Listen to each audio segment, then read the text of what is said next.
going to be a bit of a raw, vulnerable, crash out on the internet type of videos because this topic has been so heavy on my heart the past couple of days. And I wish I could be one of those people who only post purely positive love and light type of videos, but I'm just so aware of the darkness and I can't stand the direction the world's going in. Some people say that having criticism isn't spiritual. You should have transcended it. You should have detached. You shouldn't have any judgment. But like, I'm human, okay? And this issue, it makes my heart ache. And also, I don't believe in spiritual bypassing. I am aware that a lot of people might not understand what I am trying to express in this video. Just from the feedback I received when I tried talking about topics even remotely close to this on TikTok, a lot of people aren't going to get it. I wasn't even sure if I should film this because I feel kind of like the crazy person on the corner of the street holding up a sign saying the end is near. But even if one person picks up what I am putting down, I am internally grateful. We need to discuss what is happening in the world. There is a targeted attack against the divine feminine, which is in everyone, but there's especially an attack against women as vessels of soul, embodiment, and organic creation. This isn't just technological. This is literally spiritual warfare disguised as innovation. It's an attack against Mother Earth and creation itself. There's been a dehumanization, turning humans into machines that can be replaced in order to increase productivity and output to feed this capitalist system. This is one of the biggest things that everyone should be talking about right now. But so many people are so brainwashed by this capitalist system that says value only lies in constant output and efficiency. They don't see what's so bad. They're desensitized because of this technological convenience culture. They're disconnected from what is sacred and natural. Some people argue that domination is natural, that this is survival of the fittest, but it's not. It's parasitic. And parasites, they destroy their host and themselves. That doesn't sound very fit to me. First, I want to talk about the film Metropolis from 1927. This is a German film by Fritz Lang, and it is just full of occult symbolism because in the early 1900s, Germany was the hotspot of a massive esoteric revival. There were tons of occultists. Some of them were in the light and in truth, but there were a lot of dark, distorted people as well. And this film is a reaction to that. This movie is not just a dystopian sci-fi film. It's a spiritual allegory. It's a prophecy. It's a Gnostic parable. It shows the battle between the divine feminine and the mechanized counterfeit of life. The film is set in this futuristic city where a technocratic elite rule from above and the working class people are suffering underground and they're just tending to these massive machines that run the city. In Gnostic symbolism, the machines are the demiurge. It's a false god that consumes human energy. The character Maria is the female prophet of the workers. She is the divine feminine archetype. She's, the spiritual teacher of the underground. She's a beacon for hope and compassion. She's a voice that's calling for peace and unity and inner transformation. In Gnostic terminology, she represents Sophia, which is divine wisdom and intuition. It's like the divine spark that has been imprisoned into matter and is just longing to awaken the collective. Maria also represents Mother Earth, the feminine life force, the organic being. She is the heart that the world is missing. So the elite scientists kidnap Maria and create this robotic double of her, this machine woman. And the false Maria is seductive and chaotic and manipulative and violent. This is an inversion of the divine feminine. It's a perversion of the sacred. It mimics her body and feminine appearance, but it can't mimic her soul. It's this technological hijack of the Sophia archetype, turning this spiritual teacher into a weapon of mass distraction. It's also a Tower of Babel reference, the arrogance of man trying to replicate the divine. In this film, the world's split into two halves. You have the head, which is the elite. It's the command center. It's the intellect. And then you have the hands, which is the workers, the laborers, the machine operators. And the thing that is missing is the heart. And that's what Maria is meant to represent. The most famous quote from the film is, "The mediators between the head and the hands must be the heart." Now, fast forward to today. A lot of celebrities use Metropolis imagery and they portray themselves as the robot false Maria. People like Lady Gaga and Katy Perry and Beyonce and Madonna. What you need to understand is this isn't just for edgy vibes and aesthetic. Symbolism isn't random. It has meaning. True art isn't neutral. These celebrities are being used as a symbol to sell you an ideal of beauty and power and sexuality without the spirit. This conditioning actually matters because it implants the ideal that power for women is being desirable and flawless, but also controlled and programmable and disconnected from your essence. There's been a rise in sex robots and robotic brothels. Ironically, actually, Germany has been the hotspot for this. They offer you these robotic feminine figures, ideal body shape, but they're compliant, they're emotionless, they're silent unless programmed otherwise. Just like the false Maria, just like the inverted Sophia, is reducing the feminine into intimacy, pleasure, and performance, but without the divinity and consciousness. Not sure if you saw that one robot that was going on a bunch of talk shows. Do you know what they named it? Sophia the robot. Sophia, that is not a coincidence. That was an intentional choice. They wanted to take the divine feminine wisdom from Gnosticism and invert it. It's another reference to Metropolis. And look what else is going on in the world. There's AI influencers selling you products and standards of beauty. There's deep fake adult content. There's people with virtual AI girlfriends. You have everyone sourcing their inner divine wisdom to ChatGPT. I keep hearing people say, why is AI making all the art? I thought AI was meant to do the jobs that we don't want to do, so we have more time to actually make art. You need to understand, they do not care about anything created from the heart. They don't care about meaning. All they care about is rapid output to continue feeding the capitalist machine. They don't like art unless it's used in advertising to increase profits, or if it's completely soulless and has no meaning, is neutral like IKEA art. Just like the sex robots, silent or compliant. And now it brings us to the robotic wombs.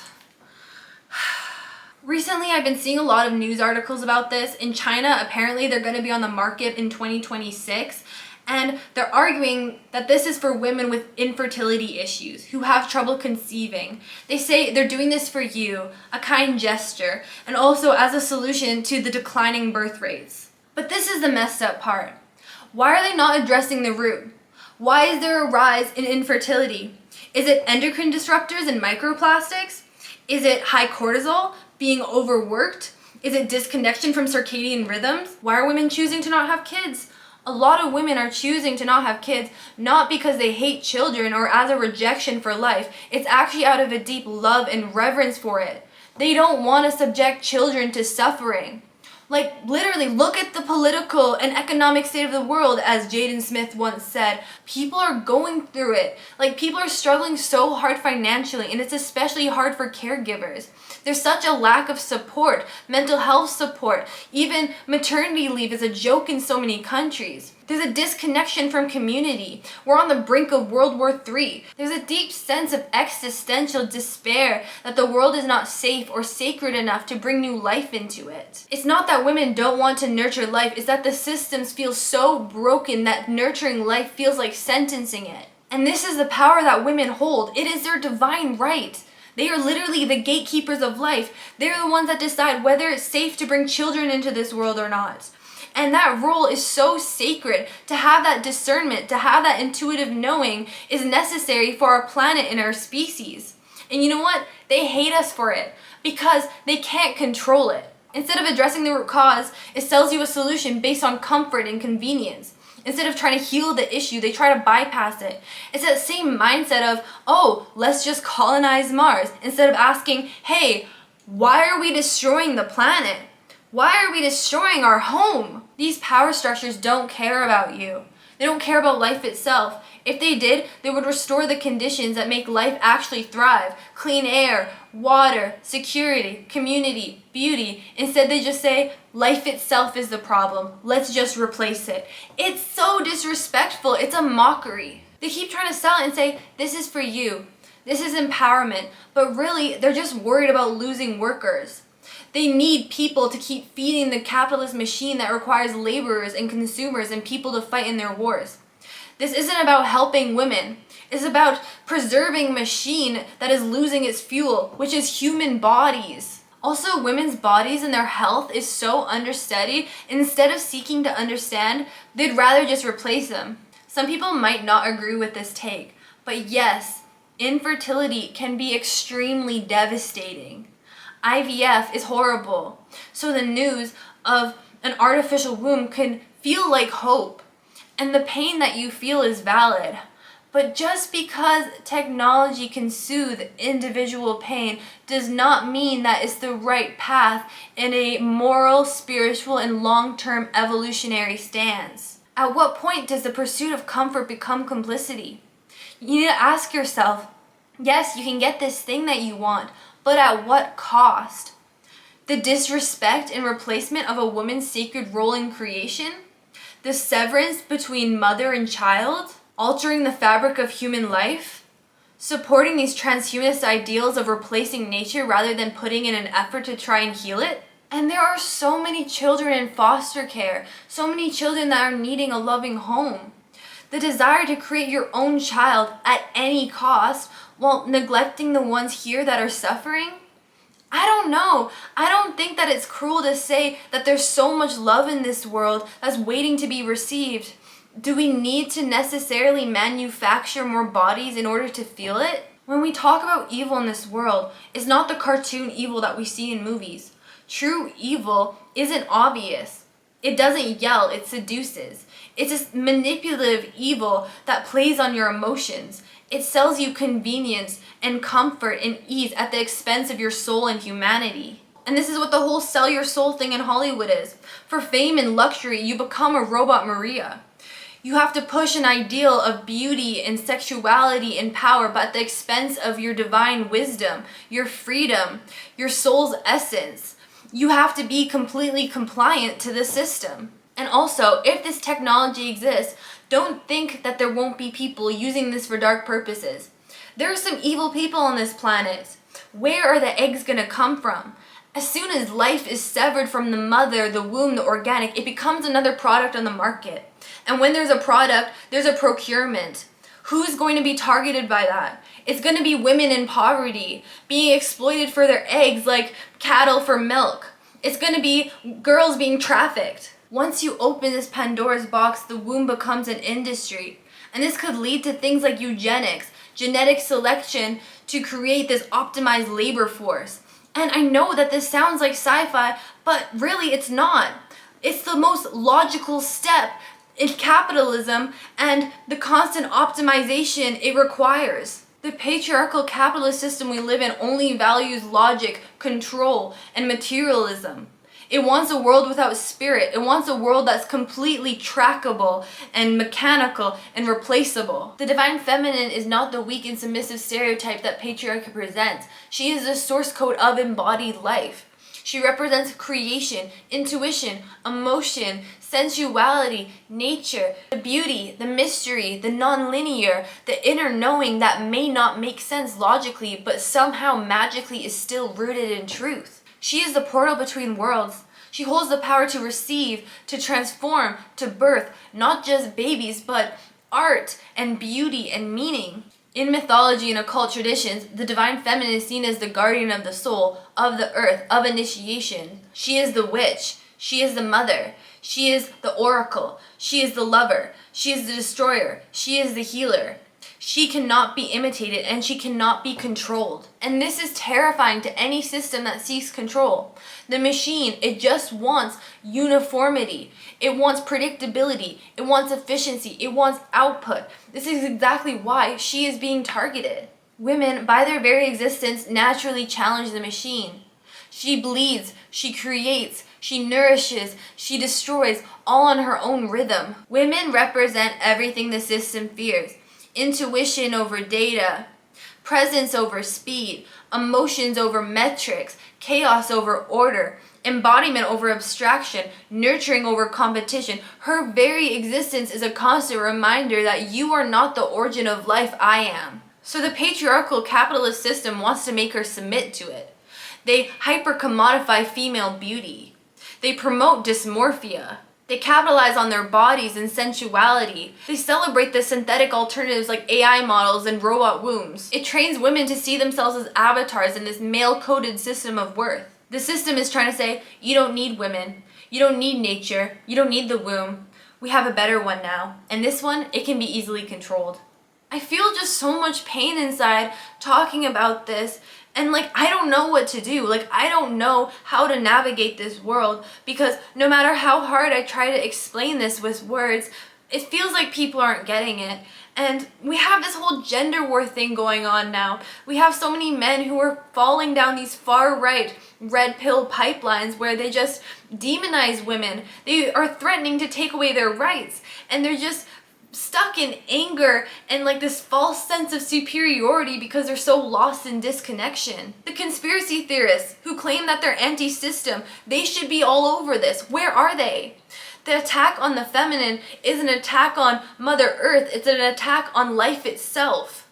And I don't see them anywhere. I feel like they might have all fell down the far-right pipeline and it's propaganda. I made this one video where I discussed the dangers of reducing humans to purely biological machines and reducing empathy and love into transactional survival strategies and personal utilitarian function, because that means that it can be replaced as soon as it's no longer considered efficient or convenient. And all of these men in my comments did not understand what I was talking about. They're all lecturing me that I don't understand science. Hardly any of them even watched the full video. And women, I mean this with so much love, but there are a lot of women out there who claim to be taking down the patriarchy, but they're holding on to so much internalized misogyny without realizing it.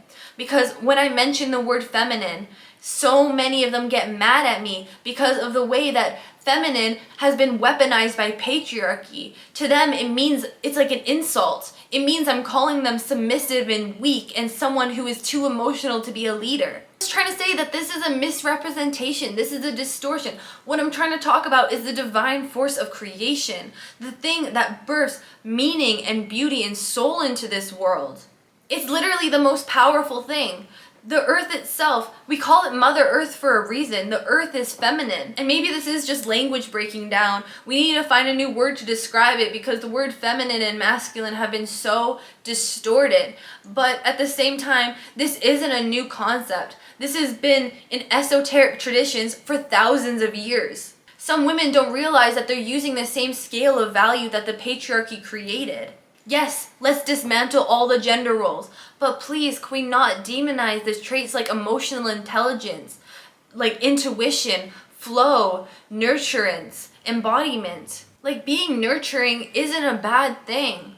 Hating on these traits isn't healing patriarchy, it's literally just playing by its rules. We need to reclaim these things on our own terms, beyond the trauma lens, beyond the programming, beyond the binary. We need the heart in humanity again. We need the real Maria. We need the Sophia divine wisdom. Anyways, you guys, thank you so much. That was my video for today. In the beginning, I thought I was gonna start crying, but then I just started yelling, so that was interesting. Please leave a comment. Let me know if you're picking up what I'm putting down, because I'm losing a little bit of hope here. I need to see that someone is seeing what I'm seeing, or if I'm just losing my mind. So I'll speak to you next week. Thank you so much for watching. Bye.